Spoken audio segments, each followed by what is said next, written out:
सोलापूर शहरातून अतिशय धक्कादायक अशी बातमी समोर येत आहे। काँग्रेसचे माजी नगरसेवक आंबेडकरी नेते प्रवीण निकाळजे यांचे हृदयविकाराच्या तीव्र झटक्याने शनिवारी निधन झाले। मृत्यूसमयी निकाळजे यांचे वय साधारण 58 होते।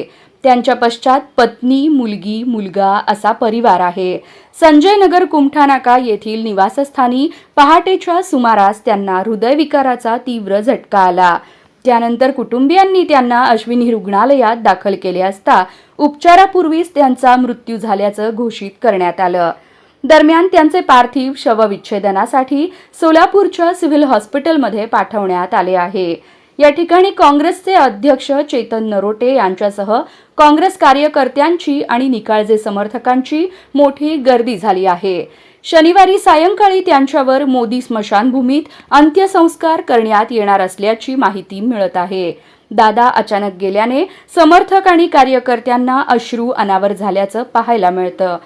प्रवीण निकाळजे हे 2017 मध्ये काँग्रेस पक्षाच्या तिकिटावर प्रभाग क्रमांक 20 मधून निवडून आले होते।